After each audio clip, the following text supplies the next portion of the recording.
Hello and welcome back to Learning Hub Physical Education, everyone. This is Priyanshu Khole, and you are watching the specialized series where I cover all your important components of the syllabus and we understand them very easily. आज का हमारा important topic रहने वाला है the tissues, its types, classification, structure and its important functions. जैसा कि आपका topic suggest कर रहा है, हम टिश्यूज़ के बारे में बात करेंगे आज। उसके टाइप्स कितने कितने होते हैं, क्लासिफिकेशंस के कितने तरीके से उसको बांटा गया है और स्ट्रक्चर कैसा होता है एंड फंक्शंस। तो सिंपल रखेंगे आज अपने टॉपिक को। थोड़ा डिटेल्ड हो सकता है, आपको बहुत कुछ इन्फॉर्मेशन मिल सकती है, तो please be ready with your pen and papers and note everything because everything is important as per your exam perspective. सिर्फ ये जिनका एग्ज़ाम है वो ही नहीं, बाकी लोग भी जिनके कॉम्पिटिटिव एग्ज़ाम्स हैं तो वो अपना रिवीजन इस वीडियो से भी कर सकते हैं बिकॉज काफ़ी स्पेसिफिक चीज़ मिलने वाली है आपको इस वीडियोज़ में से। शॉर्ट एंड सिंपल दूंगा जिससे आप कम समय में बहुत अच्छा और इजी लेवल के कॉन्सेप्ट आपको समझ आ जाए। So without wasting any much more time we will start the explanation. अब हम बात करेंगे द टाइप्स ऑफ टिश्यूज़ के बारे में, ठीक है। टिश्यूज एक्चुअल में होता क्या है? Tissues are the nation are group of similar kind of cells. Tissues cell से बनता है एक्चुअल में। सब जब एक तरह के सेल्स साथ में आते हैं, they come together to perform a specialise to perform a unique function. जब उन सभी सेल का एक पर्टिकुलर फंक्शन होता है और तब वो बनते हैं जाके टिश्यू। तो tissue is a group of cells that are specialised in one function. ये आप लिख सकते हैं आगे जाके। अब हम बात करेंगे, there are four main categories, four main types of tissues. अब वो कौन कौन से हैं? First is epithelial tissue, second is connective tissue, third is muscular tissue and fourth is nervous tissue, ठीक है। जब हम बात करेंगे इन चार टिश्यूज के बारे में क्योंकि बहुत इंपॉर्टेंट रहने वाले हैं। अगर फंक्शंस देखें तो फंक्शन ऑफ एपिथेलियल टिश्यू रहेगा आपका protection, absorption, secretion, sensation and filtration. अब ये इंपॉर्टेंट फंक्शंस है आपके एपिथेलियल टिश्यूज के। ये समझना आपको बहुत ज़रूरी है कि कौन से टाइप का टिश्यू बॉडी में किस फंक्शन के लिए प्रेजेंट है। एपिथेलियल टिश्यू आपकी बॉडी की आउटर कवरिंग, इनर लाइनिंग, इन सब में हेल्प करता है और वो प्रोटेक्शन, एब्जॉर्प्शन, वाटर का, एंजाइम का सिक्रीशंस, फिल्टरेशन एंड हमें सेंसेशन के लिए हेल्प करता है, ठीक है। अब हम एपिथेलियल टिश्यू को डिवाइड करें इसके अंदर थोड़ा कॉम्प्लेक्सिटी में, हम इसको दो तरीके से डिवाइड कर सकते हैं। First is according to the layers, मतलब ये कितने लेयर्स का है। Next is according to the shape, ठीक है। अगर लेयर्स में डिवाइड कर रहे हैं तो हमारे पास दो टाइप के एपिथेलियल टिश्यू होते हैं। One is simple and second is stratified, ठीक है, सिंपल एंड स्ट्रैटिफाइड। बट अगर हम शेप के हिसाब से डिवाइड कर रहे हैं तो हमारे पास तीन टाइप के होते हैं।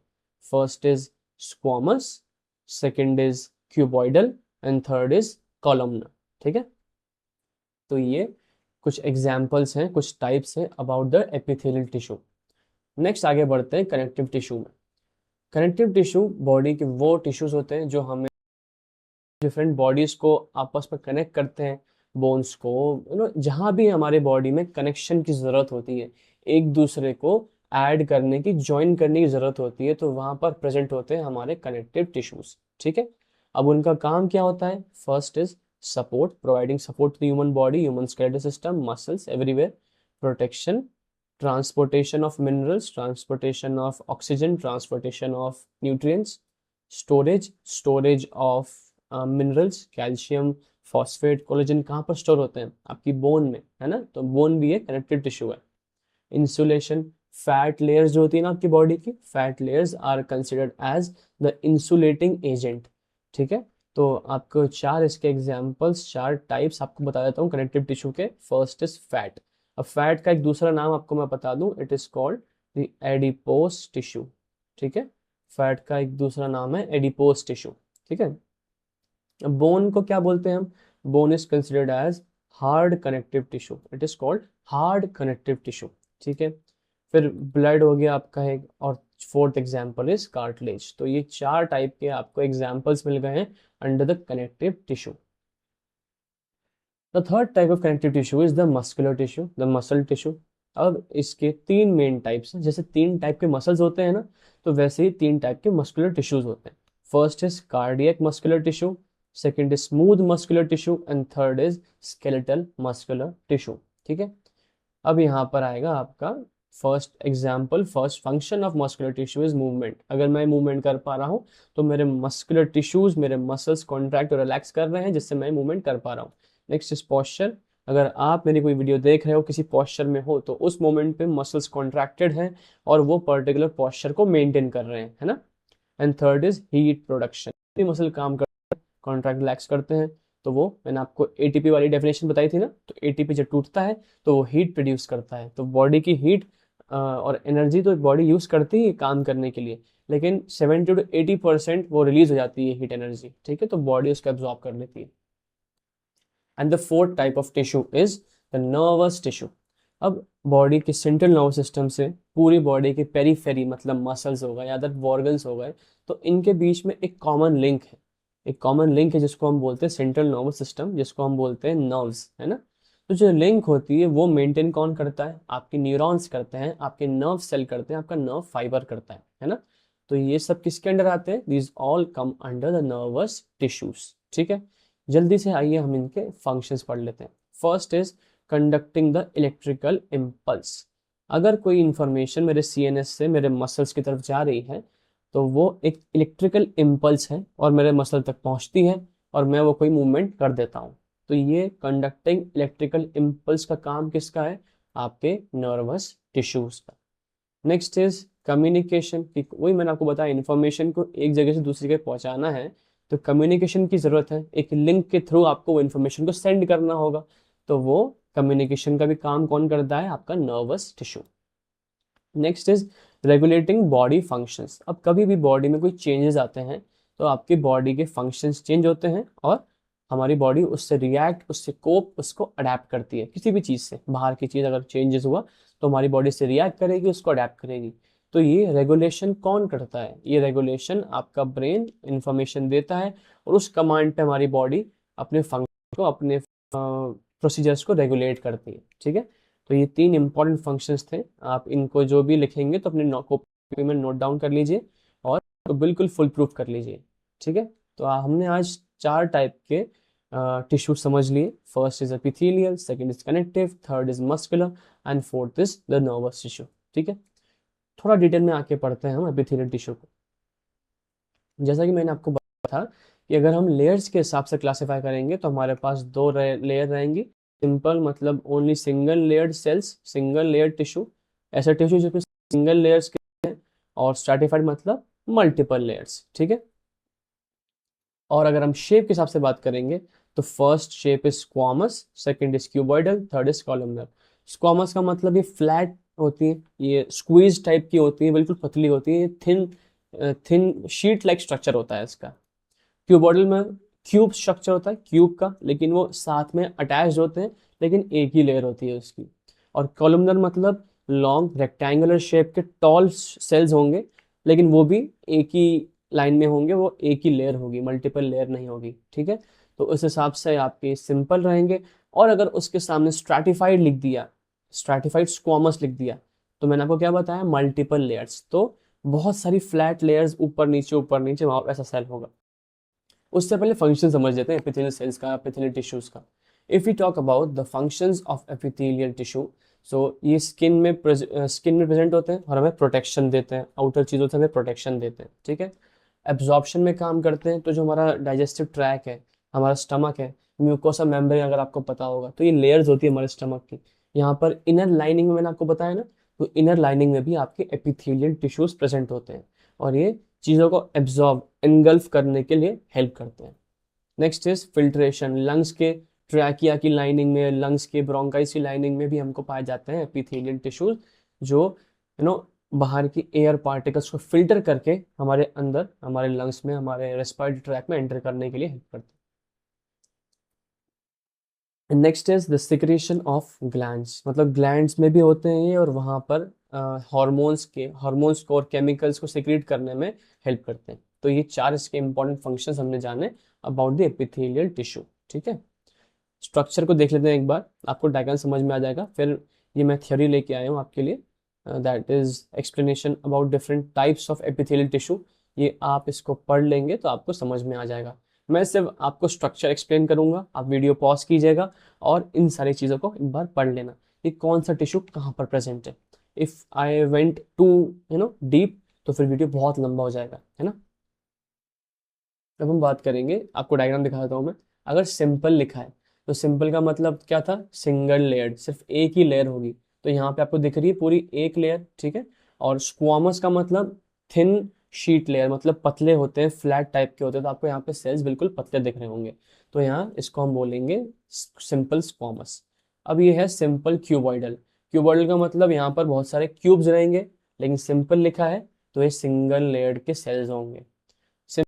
Columnar talked about, they are tall rectangular cells होते हैं, तो ये रेक्टेंगुलर नेचर के हैं, दिख रहे हैं आपको। और ये सिंगल लेयर्ड है क्योंकि एक ही न्यूक्लियस है ना, तो ये सिंगल लेयर्ड है। तो सिंपल कॉलमनर, ये तीन आपको सिंपल कैटेगरी के डिफरेंट शेप्स के सेल मिल गए। और नेक्स्ट स्ट्रैटिफाइड स्क्वामस, मैंने आपको क्या बताया था कि स्ट्रैटिफाइड मतलब मल्टीपल लेयर ऑफ सेल्स। तो यहाँ पे आप बहुत सारी 6 to 7 लेयर्स देख पा रहे हैं। और स्क्वामस मतलब फ्लैट थिन शीट्स, तो ये सब आपको दिख रहे हैं, ठीक है। फिर आपको मैंने क्या दिखाया, दिस स्ट्रैटिफाइड क्यूबॉइडल, जिसमें मल्टीपल नंबर लेयर और क्यूबॉइड देखो मल्टीपल है, तो ये है। तो ऐसे करके स्ट्रक्चर और शेप के हिसाब से डिफरेंट टिश्यूज से हेल्प लेते हैं, डिफरेंट टिश्यूज का फंक्शंस यूज करते हैं। तो इसीलिए मैं आपको डिफरेंट टाइप्स ऑफ टिश्यूज का थ्योरी लेके आया हूँ। I would suggest you to pause the video now and study कि जो जो डिफरेंट टाइप्स ऑफ लेयर्स के टिश्यूज हैं कहाँ प्रेजेंट होते हैं और इनका फंक्शंस क्या होता है। ओके, सो नेक्स्ट टॉपिक पे हम पहुंचते हैं। Next is the connective tissue. तो हमने ऑलरेडी कनेक्टिव टिश्यू के बारे में बात की हुई है, मैंने आपको उसके फंक्शंस बताए थे, that is support and binding. तो अगर हम बॉडी की packing materials and binding fabric के हिसाब से देखें, मतलब उसका मैट्रिक्स कैसा है, किस चीज़ से वो बना हुआ है, अगर इस तरीके से हम अगर कनेक्टिव टिश्यूज को डिवाइड करें तो ऐसे दो तरीके, first is loose connective tissue, second is dense connective tissue. अब लूज और डेंस में क्या डिफरेंस है कि एक की बाइंडिंग लूज रहती है, जिसमें एयर स्पेस है, जिसके मॉलिक्यूल, जिसके फाइबर्स थोड़े अलग अलग रहते हैं, बिल्कुल टाइटली कॉम्पैक्ट नहीं रहते, है ना। तो इसको हम बोलते हैं लूज कनेक्टिव टिश्यू। उसके सेल्स के अंदर, उसके मॉलिक्यूल्स के अंदर ओपन स्पेसेस ज्यादा होती हैं, इसलिए वो लूज नेचर के होते हैं, उतने कॉम्पैक्ट और टाइटली बाइंडेड नहीं होते। तो ऐसे दो तरीके के लूज टिश्यू होते हैं, first is areolar and second is adipose, ठीक है। इसकी थ्योरी पढ़ सकते हैं, एरियोलर क्या होता है, एडिपोस क्या होता है। मैंने आपको एडिपोस पहले ही बता दिया कि जो हमारी बॉडी का फैट सेल्स होते हैं, फैट को बोलते हैं हम एडिपोस टिश्यू, ठीक है। Next is the dense connective tissue are, जैसे मैंने आपको बताया कि it is packed tightly with strong collagen fibres. अब स्ट्रॉन्ग कोलेजन फाइबर्स अगर वहां पर प्रेजेंट है, दैट मीन्स इसका मतलब ये है कि जो टिश्यू होगा वो टाइटली जैम पैक्ड होगा और वो रिजिड इन नेचर का होगा, वो टाइट होगा, बिल्कुल कॉम्प्लेक्स होगा, वो कन्फाइंड होगा बिल्कुल। तो ऐसे डेंस कनेक्टिव टिश्यू, जिसमें first is dense regular and second is dense irregular. Collagen fiber run in the exact same direction, providing massive resistance to pulling force. This forms tendons और ligaments। तो आपके tendons और ligaments जो होते हैं ना, वो dense connective tissues के अंदर आते हैं, है ना। और वो एक dense regular connective tissue के अंदर, जिसका मतलब ये होता है कि आपके जो टेंडन्स हैं, आपके जो लिगामेंट्स, इसके अंदर कोलेजन फाइबर्स प्रेजेंट रहते हैं, वो अक्रॉस उनकी फाइबर्स रन कर रहे होते हैं, और इसी की वजह से वो उनमें टाइटनेस, उनमें एक फर्मनेस आती है, और बेंडेबल और उतने स्ट्रेचेबल नहीं होते। ये टाइट होते हैं क्योंकि एक्चुअल में बोन को मसल से कनेक्ट कर रहे होते हैं, या तो बोन को बोन से कनेक्ट कर रहे होते हैं, ठीक है। तो इसलिए ये आपके डेंस कनेक्टिव टिश्यू के एक एग्जाम्पल, एक टाइप बन के आते हैं। अब देखें तो कार्टिलेज भी एक टाइप ऑफ कनेक्टिव टिश्यू है। If we talk about cartilage, it is also an example of connective tissue. और उसका एक मेन काम होता है शॉक एब्जॉर्बिंग का, ठीक है। अगर हम शॉक एब्जॉर्ब कर रहे हैं हमारी बॉडी में किसी भी बोन का, किसी भी सडन फोर्स का, तो वो काम कौन करता है, आपका कार्टिलेज करता है। हम बात करेंगे, आपके इंपॉर्टेंट तीन तरीके के कार्टिलेज होते हैं। First is hyaline cartilage, second is fibro cartilage and third is elastic cartilage. Hyaline cart ये बेसिकली मोस्ट कॉमन टाइप है, और जहां पर आपको स्मूथ मूवमेंट्स या फिर ऐसे एंड ऑफ लॉन्ग बोन्स जो बोन्स है उसके एंड में प्रेजेंट होता है और basically reduce the friction. Hyaline cartilage इसलिए होता है जिससे वो फ्रिक्शन ना पैदा होने दें और वो वहाँ पर मोशन इजीली और स्मूथली होता रहे। ठीक है, कभी कभी इसका काम शॉक एब्जॉर्बिंग का भी हो जाता है और ये सॉफ्ट जेल लाइक स्ट्रक्चर का होता है, तो ये फ्लेक्सिबल भी होता है। कौन? Hyaline cartilage. Next is fibro cartilage. ये highly compressible and act as heavy duty shock absorber. ये थोड़ा, इसमें फिब्रो लिखा है ना तो इसमें फाइबर्स है, फाइबर का मतलब ये थोड़ा हार्ड एंड डेंस कैटेगरी का है। इसका काम क्या है? It is high and compressible shock absorber. ये प्रेजेंट होता है हमारी वर्टिब्रे में, क्योंकि वर्टिब्रे में शॉक लगना बहुत नॉर्मल है। नॉर्मल मीन्स होता रहता है, वो उसका काम ही है कि आपकी बॉडी की थोड़े ऐसे मूवमेंट्स को, बेंडिंग मूवमेंट्स को होल्ड करके रखे और वहां पे अगर शॉक लगे तो इतना बड़ी मेजर इंजरी ना हो, है ना। तो इसलिए fibrocartilage is present in the spine in your vertebrae. ठीक है। And next is elastic cartilage, highly flexible. It is highly flexible, found in structures that need to be repeatedly bend and snap back. अब ऐसे structure जो पूरे bend हो सकते हैं, snap back हो सकते हैं और वापस अपनी पोजीशन पे आ सकते हैं। तो आपको ये दिख रहा है आपका आउटर ईयर, इसको हम पिन्ना बोलते हैं, तो ये इलास्टिक कार्टिलेज का बन जाए। इसको हम पूरा बेंड कर सकते हैं, वापस स्नैप बैक कर सकते हैं, अपनी पोजीशन पे अपने आप आ जाता है। ये कंप्लीटली हाईली फ्लेक्सिबल होता है। तो आपको 3 कार्टिलेज के एग्जाम्पल्स मिल गए, hyaline, fibro and elastic cartilage. I hope आप इसको याद रखेंगे।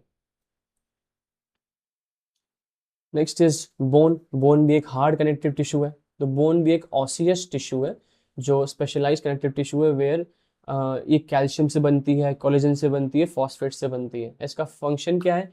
ये आपके मेनली फ्रेमवर्क को, स्केलेटल के फ्रेमवर्क को बना के रखती हैं। ये एक दूसरे से कनेक्टेड रहती हैं, वाइटल ऑर्गन्स को प्रोटेक्ट करती हैं और it is a warehouse of storing calcium and phosphorus. ठीक है, तो ये उस हमें बॉडी को एक रिजिड फ्रेमवर्क प्रोवाइड करती है फॉर मसल अटैचमेंट। मसल वरना किससे अटैच होंगे, मूवमेंट कैसे कर पाएंगे? तो बोन एक टिश्यू है जो एक्चुअल में एक कनेक्टिव टिश्यू कहलाती है और वो कनेक्टिव टिश्यू कहलाती है क्योंकि वो स्केलेटन को, डिफरेंट बॉडी पार्ट्स को एक दूसरे से जोड़ती है। ठीक है। Next is the blood. Blood is also a fluid connective tissue, इसको हम फ्लूइड कनेक्टिव टिश्यू बोलते हैं और ये एक अनयूजुअल कनेक्टिव टिश्यू कैटेगरी में आता है। और इसका काम क्या है? थोड़ा मैकेनिकल सपोर्ट देना। बॉडी का ट्रांसपोर्टेशन सिस्टम कौन होता है? That is blood. Oxygen, nutrient, hormones, waste products, इन सब का ट्रांसपोर्टेशन कौन करता है? आपका ब्लड करता है। ठीक है, तो आपने इंपॉर्टेंट 3 चीज़ें भी पढ़ी, कार्टिलेज समझा आपने, ब्लड पढ़ा और बोन्स पढ़े। तो ये कुछ टाइप के इंपॉर्टेंट टाइप के कनेक्टिव टिश्यूज थे, है ना। अब हम बात करेंगे, आगे बढ़ेंगे मस्कुलर टिश्यूज के ऊपर। मसल टिश्यूज 3 टाइप के होते हैं। First is the cardiac. अब मतलब कार्डियक टिश्यू वो होते हैं जो हमारे हार्ट में पाए जाते हैं। जो हमारा हार्ट है उसके मसल का होता है मायोकार्डियम। ठीक है, if we talk about the muscle of heart, the name of that muscle is myocardium। ठीक है, तो उस मायोकार्डियम में एक इनवॉलेंट्री कंट्रोल वाले सेल्स होते हैं, ठीक है, उसको हम बोलते हैं cardiac tissues, cardiac muscular tissues. ये सिर्फ हार्ट में होते हैं, ये स्ट्रिएटेड होते हैं। स्ट्रिएटेड का मतलब आपको ये लाइन दिख रही है ना ऐसी, इसको हम स्ट्रिएशंस बोलते हैं। स्ट्रिएटेड होते हैं, ये लाइंस होती हैं इसके ऊपर, ब्रांच सेल्स होते हैं और ये इनवॉलेंट्री कंट्रोल में रहते हैं। हम अपने हार्ट को अपने हिसाब से बीट नहीं कर सकते, हार्ट की अपनी खुद की एक पर्टिकुलर बीट रहती है, तो उसको हम बोलते हैं इनवॉलेंटरी नेचर, इनवॉलेंटरी कंट्रोल। ठीक है, तो इस ये कौन से टाइप ऑफ टिश्यू होता है? This is called the cardiac tissue. ठीक है, कार्डियक मस्कुलर टिश्यू। नेक्स्ट हम बात करेंगे स्केलेटल मसल की। सेकेंड टाइप है स्केलेटल मसल। ये लॉन्ग मल्टी न्यूक्लिएटेड, मतलब यहाँ पर आपको बहुत सारे डॉट्स दिख रहे हैं ना, ये उस सेल के न्यूक्लियस है। मतलब एक सेल के अंदर, बहुत सारे सेल्स के अंदर बहुत सारे न्यूक्लियस, मल्टीपल न्यूक्लियस है यहाँ पर, है ना। तो इसका मतलब क्या है कि जितने ज़्यादा न्यूक्लियस उतना ज़्यादा अमाउंट ऑफ कंट्रोल, उतना ज़्यादा हम अपने मसल पे कंट्रोल कर पाते हैं। स्केलेटल मसल है तो मैं जब चाहूँ उसको कॉन्ट्रैक्ट करूंगा, जब चाहे उसको रिलैक्स करूंगा, लेकिन मैं यही चीज़ कार्डियक मसल के साथ नहीं कर सकता, है ना। तो ये भी स्ट्रिएटेड सेल होते हैं। आपको यहाँ पर भी लाइनिंग दिख रही होंगी, ऐसी लाइनिंग्स दिख रही होंगी आपको। कंट्रोल्स वॉलेंटरली, ये हमारे पास इसका वॉलेंटरी कंट्रोल रहता है। एंड ग्रॉस बॉडी मूवमेंट्स का काम कौन करता है? Skeletal muscle. मैं पूरा उठ रहा हूँ, बैठ रहा हूँ, रनिंग कर रहा हूँ, जिम कर रहा हूँ, तो ये सब मेरे ग्रॉस बॉडी मूवमेंट्स कहलाते हैं, है ना, कंपाउंड मूवमेंट्स कहलाते हैं। तो इसका काम, इसका रिस्पॉन्सिबिलिटी कौन लेता है? That is skeletal muscular tissue. And the third is the smooth muscular tissue. ये स्पिंडल शेप के होते हैं विद नो स्ट्रिएशंस। अब आप इस डायग्राम को देख पा रहे होंगे, ये ऐसे शेप्स के हैं, ऐसे शेप्स, स्पिंडल शेप्स के, है ना। तो आपको ये दिख रहे होंगे, ऐसे फ्लैट सिलेंड्रिकल शेप्स के होंगे, और इसमें कोई भी स्ट्रिएशंस नहीं होता है, इसमें कोई भी लाइनिंग आपको दिख नहीं रही है, स्मूथ नेचर के हैं, ठीक है। ये स्मूथ नेचर के, नो स्ट्रिएशंस हैं, फाउंड इन हॉलो ऑर्गन्स। अब जो हमारे बॉडी के इंपॉर्टेंट ऑर्गन्स हैं, है ना, किडनी, लिवर, एवरीथिंग, इंटेस्टाइन वगैरह, तो इसमें कौन पाया जाता है? इसके अंदर आपको डायग्राम दिख रहा होगा, इसके अंदर आपका पाया जाता है स्मूथ मसल। स्मूथ मसल आपके बॉडी के ऑर्गन्स को फॉर्म करते हैं, और ये भी इनवॉलेंट्री नेचर के होते हैं। हमारे जो ऑर्गन्स होते हैं उनकी अपनी अपनी एक कॉन्ट्रैक्शन, वर्किंग, या जो भी बोलो, उनकी एक पेस होती है, हम उसको मेंटेन, उसको मॉडिफाई नहीं कर सकते, इसलिए वो इनवॉलेंट्री नेचर के होते हैं। Now if you talk about the nervous tissue, अगर हम नर्वस टिश्यू की बात करें तो एक कंट्रोल नेटवर्क की तरह होता है ये। बेसिकली मैंने आपको बताया कि नर्वस टिश्यू में nerve cell, nerve fibres, neurons, ये सब कुछ एक तरह से इंक्लूडेड रहता है ना। तो फर्स्ट इज द न्यूरॉन्स।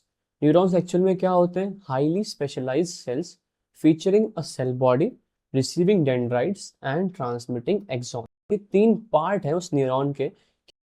एक सेल बॉडी है जो आप ये देख पा रहे हो ना, पूरी ये एक सेल बॉडी कहलाती है। रिसीविंग डेंड्राइट्स, जो ये आपको फाइबर्स टाइप दिख रहे हैं ना, ये डेंड्राइट्स होते हैं जो इन्फॉर्मेशन को आगे फ्रंट से रिसीव करते हैं। एंड ट्रांसमिटिंग ऑन, तो जो ये एंड है ना आपको, ये एक्सॉन से, अब यहाँ से इंफॉर्मेशन क्रिएट करके ये एंड पे लेके टू द नेक्स्ट डेंड्राइट, यहाँ पर एक और नर्व सेल होगा, ये आपस में कनेक्टेड रहते हैं और एक दूसरे को इन्फॉर्मेशन ट्रांसफर करते हैं। बेसिकली लोकल नेटवर्क की तरह काम करते हैं, है ना। न्यूरोग्लिया क्या होता है? Glial cells that insulate, support and protect the delicate neurons. अब इन न्यूरॉन्स को सपोर्ट, इंसुलेट और प्रोटेक्ट कौन करता है? जो ग्लाइल सेल्स है, जिसको हम बोलते हैं न्यूरोग्लिया, ठीक है। अब फंक्शन क्या है आपके नर्वस टिश्यू का? Receives sensory input. जैसे मैंने आपको बताया, इंफॉर्मेशन जो, अगर यहाँ पे किसी ने मुझे टच किया तो ये इंफॉर्मेशन मेरे को फील कैसे हो रही है? ये इंफॉर्मेशन आ रही है, मेरे स्किन जो है वो रिसेप्टर्स को कर रहे हैं, न्यूरॉन्स के थ्रू मेरे ब्रेन तक पहुंच रहा है, मुझे समझ में आ रहा है कि कोई यहाँ पर मुझे टच की फीलिंग आ रही है। ये क्या है? सेंसरी इनपुट को रिसीव करना। इंटीग्रेट इंफॉर्मेशन, ठीक है। अब उसने इस इंफॉर्मेशन को रिसीव कर लिया, इंटीग्रेट कर लिया, and transmit electrical impulses to trigger motor response. अब यहाँ से इलेक्ट्रिकल इम्पल्स ब्रेन में गया, ब्रेन ने कुछ डिसीजन और उसने इम्पल्स वापस भेजा, कोई एक मोटर रिस्पॉन्स ट्रिगर हो गया।